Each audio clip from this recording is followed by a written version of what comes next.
Imagine walking into a building that feels less like a church and more like a high-stakes tech product launch.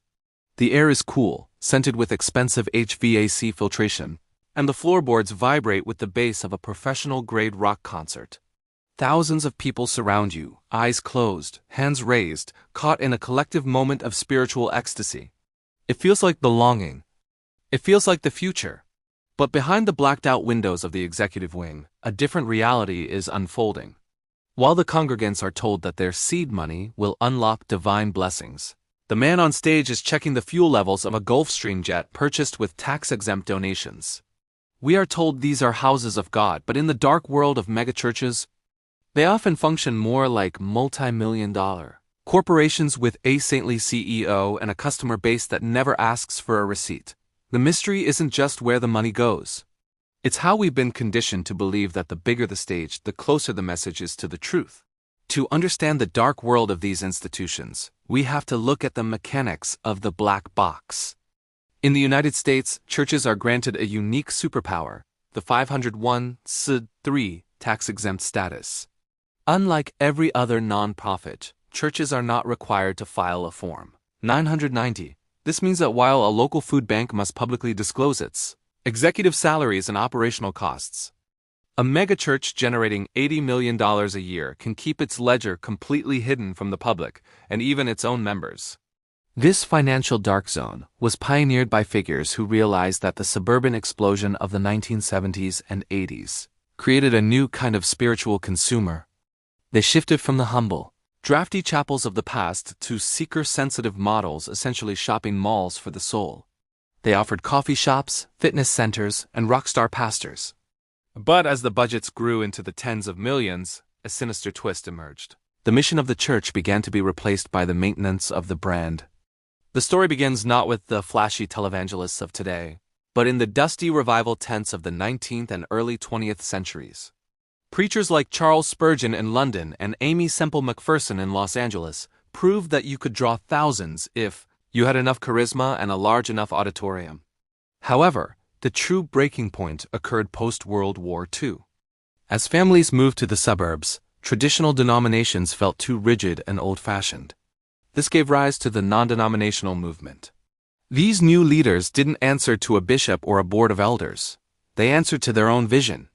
By the 1980s, the prosperity gospel became the fuel for this engine, a theological promise that financial giving was a contract with God. If you gave $1,000 to the church, God was legally obligated to return it tenfold. It was a brilliant, self-sustaining financial loop. The more people gave, the bigger the church became, which served as proof that the pastor was truly blessed by God.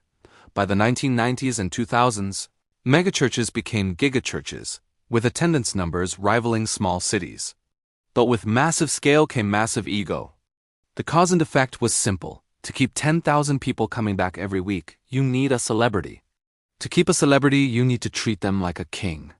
Slowly, the godly elders meant to hold the pastor accountable were replaced by yes men, handpicked loyalists whose salaries were paid by the very man they were supposed to oversee. This created a toxic culture of silence. We saw this play out in the spectacular falls of empires like Mars Hill and Hillsong. The breaking point usually follows a predictable pattern. A whistleblower, often a low-level volunteer or a trampled-on staffer, speaks out about financial mismanagement or moral failure. Suddenly, the culture of honor is revealed to be a culture of intimidation. Enforced by non-disclosure agreements, NDAs, and hush money payments designed to protect the brand at all costs. When these empires crumble, the fallout is devastating. It's not just the buildings that are lost. It's the faith of thousands of people who tied their spiritual identity to a man rather than a message. The failed fix, however, is the most cynical part of the cycle. When a megachurch pastor is caught in a scandal, the institution often undergoes a rebranding.